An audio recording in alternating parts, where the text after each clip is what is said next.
Hello! Isang magandang hapon sa inyong lahat mga kasari-sari. Ito na naman ang inyong palawanyang tindera, si Ate Tintin. At for today's video, may chichismis ako sa inyong mga kasari. Hindi ko alam kung makaka-relate kayo sa ganitong sitwasyon, especially sa matatagal na sa pagtitindahan. Pero kung bago ka pa lang sa pagtitindahan at hindi mo pa ito naranasan mga kasari, makinig ng maigi dahil may mapupulot talaga kayong aral dito sa aking ichichismis. Kung gusto mo ang ganitong topic, umpisa na natin ang masaya nating chismis. Isang magandang hapon muli sa inyong lahat mga kasari-sari. So, eto pasimplihin natin yung kwento.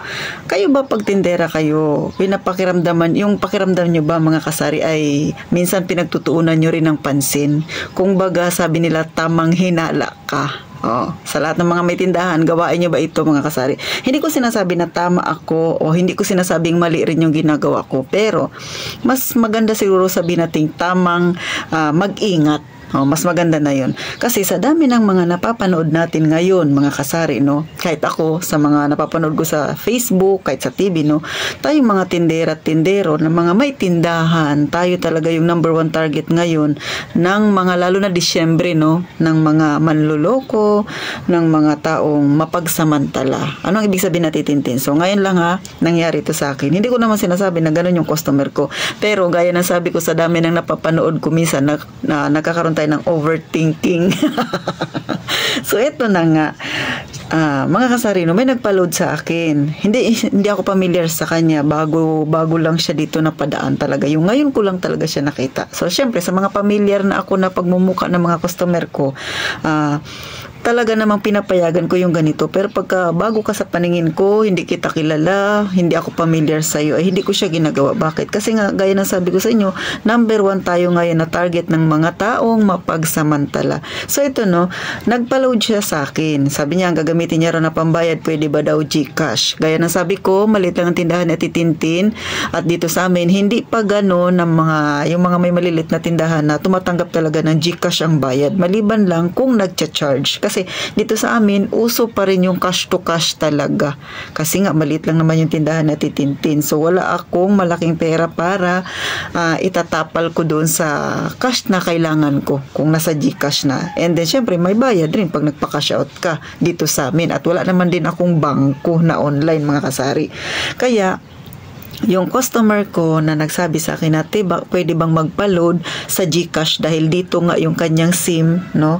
Ay sabi niya, GCash ang ibabayad ko. So sabi ko sa kanya, nag-type na ako sa cellphone. Siyempre sa GCash ko siya luludan. Sabi ko sa kanya, paano yan? Hindi ako tumatanggap ng bayad sa GCash. Kailangan ko ay cash to cash. Ngayon, okay naman magbayad ka sa akin ng GCash, pero okay lang ba sa'yo na mag-charge ako ng 5 pesos? Kasi pag nag-cash out ako, ay may bayad din naman. At saka kung ibabayad ko rin yung GCash ko, pag nagpapaload ako, ay mayroon ding charge na 5 piso. Sabi niya, walang problema te. So, ang data 15 na pinaload niya ay 55 pesos. So, 50 pesos plus 5 pesos yung charge. And then, yung charge ko pa, magiging 60 pesos siya. Sabi niya, oo. Sabi niya, ito na ngayon. Bago ko siya loadan, na-type ko na yung number niya. Sabi ko, bayad muna bago ako mag-load. Natawa ka ba kay Ate Tintin? Sigurista ba ako sa tingin mo? Kasi nga, mga kasari, kaya ako sinabing bayad muna bago ako maglo-load. Una, gaya na sabi ko sa inyo, hindi ko siya kilala. Pangalawa, ngayon ko lang nakita ang pagmumukha niya nang dumaan lang dito sa amin. At hindi ko rin alam kung saan siya nakatira. As in, talagang wala akong knowledge kung sino siya. Kahit na maliit lang yung kanyang kukunin sa akin, mga kasari, ay hindi naman ako mayaman din, At isa pa, usong-uso na yan ngayon na nagpapaload GCash yung gamit. Tapos niludan mo, tumatakbo yung ibang customer, hindi nagbabayad.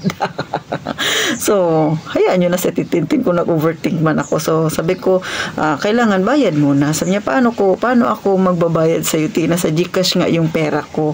So, sabi ko, ganun talaga, hindi kasi kita kilala, pasensya ka na. Sabi niya, ganito na lang. So, binigay niya yung ID niya sa akin, and then, syempre, yung ID niya ay kilala ko na siya ay dicer sa isang mall dito. Which is totoo naman dahil naka-uniform siya. So, hinawakan ko na lang yung ID niya. Sabi niya, pero siya naman yung nag-insist na, eto na lang muna yung ID ko, hawakan mo para sigurado mong hindi ako tatakbo. Alam niya rin pala. So, niloadan ko na siya kahit wala siyang bayad, mga kasari. Maganda naman yung nag-usapan namin na ang customer ko. So, ano na naman yung mapupulot natin dito sa aking chismis na ito, mga kasari, na nangyari ngayon lang. Alam nyo, no? Hindi masama minsan tayong mga tindero-tindera, sabihin natin na masyado tayo nag-overthink. Kasi nga, sa dami talaga ng masasamang bagay na nangyayari, lalo na sa ating mga tindero-tindera. Katulad ako, na-experience ko na yung nahack yung aking Gcash. So, hanggang ngayon, may trauma pa si Tintin. At syempre, yung mga bumibili sa atin na kahit kilala natin, no, yung nagsasabi, ibalik ko lang mamaya ang bayad, isa rin yan sa nakakapag-stress sa atin. Kaya minsan, tayo mga tindero, hindi nila tayo masisisi. Bakit wala na tayo minsan tiwala sa isang customer? Dahil sobrang sira na talaga yung imahe ng iilan nating mga customer. Yun nga, kilala pa natin, no? So, syempre, mas lalo tayo nag-iingat sa hindi natin kilala, mga kasari. So, pagkatapos ko siyang loada, nagbayad naman na siya, mga kasari, tumupa naman siya. Siyempre, binigay ko rin yung ID niya. So, alam niyo kahit sabihin niyo si Ate Tintin na masyado akong suspicioso sa tao. Grabe ka naman, Ate Tin, 60 pesos lang. So, ganun po talaga, mga kasari. Kasi nga, hindi ko siya kilala. Wala talaga akong knowledge sa kanya. Isa pa, mas maganda na yung nag-iingat tayo sa dami ng nangyayari dito sa ating paligid, mga kasari. Bakit? Gusto mo bang maisahan ka? Kahit sabihing maliit na halaga lang yan, mga kasari. Abay, pinaghirapan mo rin yan at nagbantay ka ng tindahan mo buong maghapon. Oh, yan lang yung kay Ate Tintin. Ngayon, nasa sa inyo. Kasi dito naman sa amin, sa Puerto, no, medyo payapa pa, mga kasari. Talaga namang tahimik pa. Pero may napapanood po ako na iilan na meron na pong nangyayari dito sa amin na ganun. Na kunwari, nag-Gcash, no? So, tapos hindi nagbabayad. Meron na pong nangyari dito. Kaya, hindi pa nangyayari kay Ate Tintin.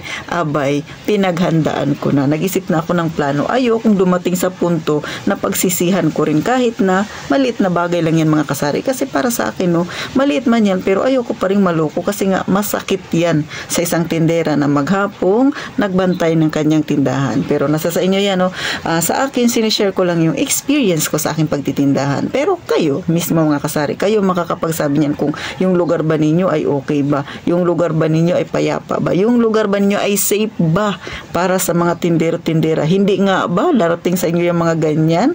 O kayo ang sasagot. Kasi kung nangyari na dyan sa inyong lugar, yung ang nangyari sa akin, mapipilitan kayong ganito rin ang desisyon ninyo sa ginawa ko sa aking customer, mga kasari.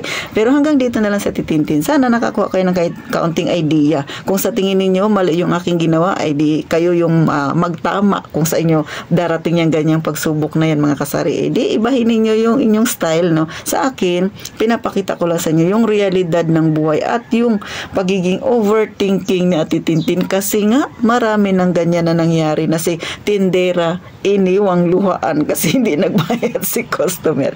So, paano magkita tayo sa na vlog na Titintin? Gaya nga nung palagi kong sinasabi, mag-iingat tayong palagi, mga kasari.